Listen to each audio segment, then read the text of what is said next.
Stop expecting things to be handed to you on a plate. There's nothing worse. As an employer, we don't want that. We don't want to look for someone who is simply wanting to be trained and then whinges when it doesn't go their way. Welcome to the Road L&D Hot Shots podcast, a short podcast allowing you to meet some of the brilliant folk driving people performance and development forward in an informal and human way. My name's Tom Bailey, award-winning L&D leader and passionate maverick for all things development. Join me as I ask just 10 questions of some of the industry's most innovative and interesting people.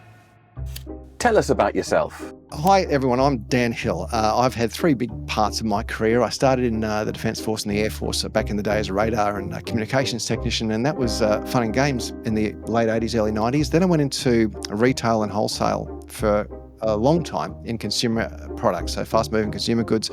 In that case, it was mainly electronics and the like. I had a good career in that, but then got out of that in the early 2000s and started a training company with my brother. So for the last 20 years, I've been in training, specifically vocational education and training. What are you passionate about? I'm passionate about quality vocational training.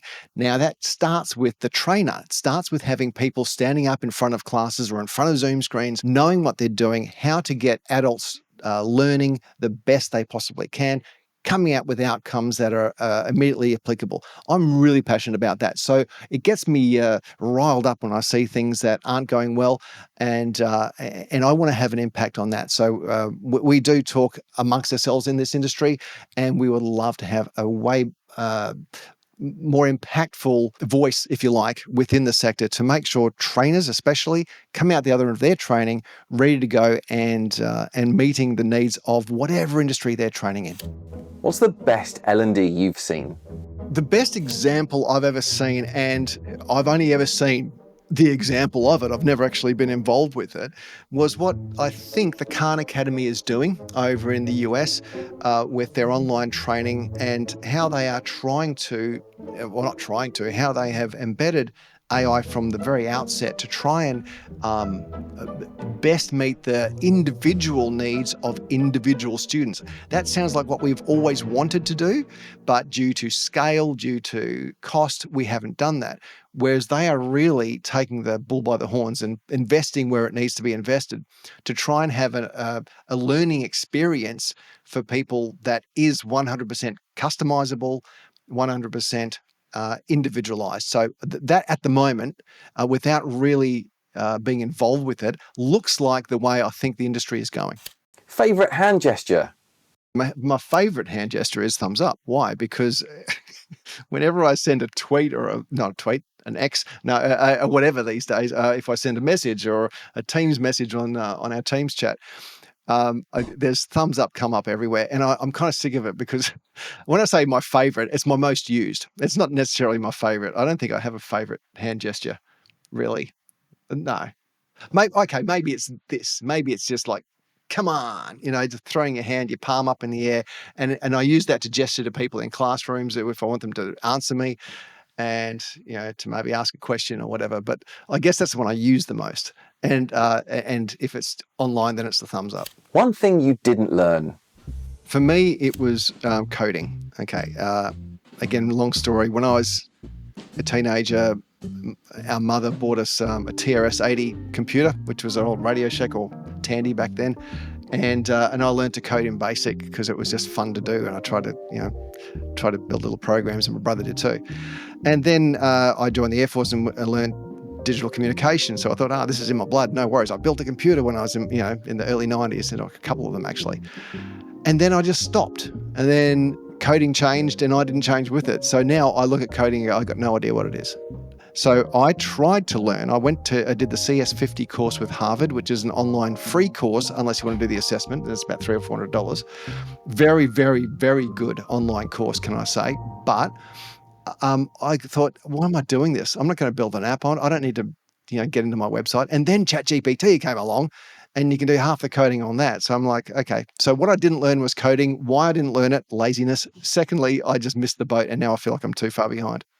Proudest moment? First time our textbook got published. So that was 2010. I think 2010, so 14 years ago, our first book came out. Incredibly proud. It was many months' work between myself, my brother, and a colleague by the name of Lee Perlitz, and she did about 3 or 4 chapters. We each did about 3 or 4 chapters each. It took us a number of months, and got it through McGraw-Hill. So it was the largest publisher at the time. Actually, no, Pearson was the largest, but then they stopped. So McGraw-Hill was the second largest. Now they're the largest in the textbook field. So that was definitely the proudest industry moment. And then since then, we've written like 4 books and 3 editions of that first one as well. So 50,000 odd copies later. So it went really well. Definitely the proudest moment. And it's good not to hang your hat on it because, even though we've got our latest version somewhere behind me here, the latest version out, the textbook game is pretty much done and dusted. The publishers are all pulling out of publishing, paperbacks anyway. I think that was the last time it was published as well. So which was last year. So that was our last edition. So proudest moment, but also kind of sad in a way. That's all over. Worst experience in L&D? Now, when you say worst experience, this isn't going to so much be funny, it's just tragic. When I was still contracting, so this is before we started a company, but when I was first in training, I was training the training assessment qualification, and it had just changed that year to the 2010 version, I think it was, or whatever it happened to be.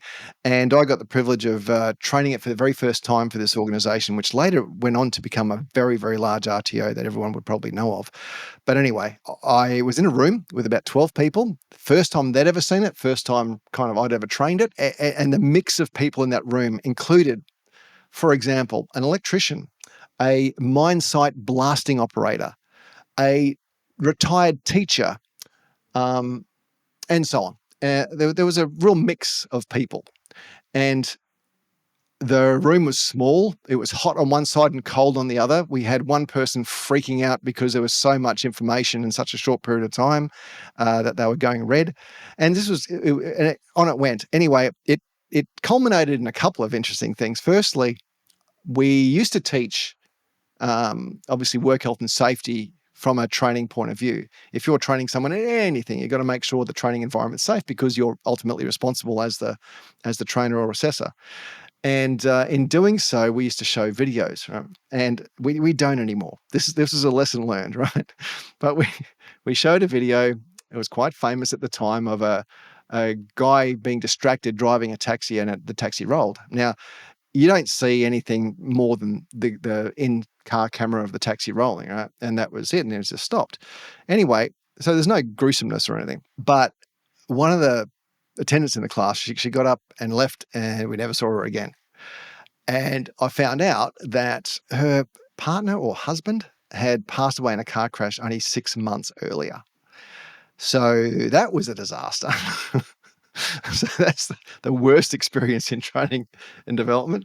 And you can't take that back. You can't recover from that. So on top of the fact that this was the first time I'd ever run it and people weren't getting along. Oh, and by the way, the guy from the mines swore every second word, and I kept telling him stop swearing because he was sitting next to a 50-year-old retired teacher who just didn't accept it. And he didn't want to listen to that because that's the way he teaches. And I'm like, oh, for goodness sake. So the whole thing from a facilitation experience was one big lesson for me. Best celebrity moment? Best time I can think of was it was a corporate conference over in Fiji. I think I was in the retail space back then, so I was a buyer for a national retailer. And we went over to Fiji for this conference. And Microsoft hosted a dinner one night on a pirate ship. I mean, why not, right? And on the bus trip back from this pirate ship, I was sitting next to their guest speaker, who was Bryce Courtenay, the guy who wrote The Power of One and many other well-known movies/books. And I got to sit next to him for the 15-minute bus trip back. And he told me all these amazing stories, which I still tell to these days because it's like about his kids. Because he wrote a book called April Fool's Day about his son who passed away. Just so many, like in that short period of time, so many stories he shared with me. And I was just a sponge. I was only in my, I'm going to say late 20s, I think. Early 30s, maybe, probably late 20s. And I was an absolute sponge. And I couldn't believe I had that amount of time with someone who'd had such an amazing life. And he told a story about his sending his 2 oldest kids overseas when they finished school, and he gave them a 1 way round the world ticket, but nothing else. And he said, you can go and use that, but I'm not paying for anything else. You just go and use it. And one child went over to the States and I think had a bit of a holiday, went to UK and then called up. I might get the story a little bit wrong, by the way. So if any fact checkers out there, by all means. But he called up and said, okay, I'll run out of money. I'm coming back. So he came back. The other son blew all his money in the States, called up his dad, and his dad said, no, well, I said, I'm not going to give you any more money. So this is Bryce Courtenay, right? So I'm not going to give you any more money. And just hung up on him. I'm like, oh my God. I can imagine doing that to your own son, right? And he was sleeping on park benches and all sorts of stuff. Anyway, the short story of all that is that son basically learned to cope. And he ended up becoming the editor of the New York Times, that particular son of his. Now, again, fact checkers out there, please correct me, but that's the story as I recall it from 20 odd years ago. But yeah, that stuck in my mind. So that's one of the stories I got from just 15 or 20 minutes sitting next to him in a bus. Something not many people know about you. Well, I used to say not many people knew, but I think more do now, is that I've been playing guitar and singing since I was 10. And I usually keep it to myself, but I have on occasion been known to splash out the guitar and sing at a couple of events. So the ILP conference a couple of years ago, I was singing there, and I remember a couple of people walking through the door going, hey, don't I, what? Best advice.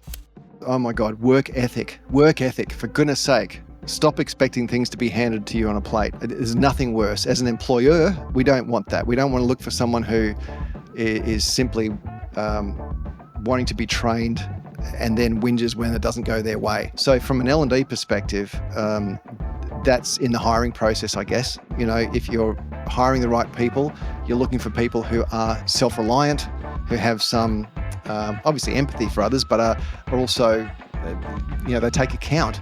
So the advice is, if you feel like it's someone else's problem, then it's probably yours. Thank you to our guest and to you for listening. If you want to boost the impact of your organisation's people development practices, I'd love to connect. You can find me at thomasbailey.co. Alternatively, you can look me up on LinkedIn.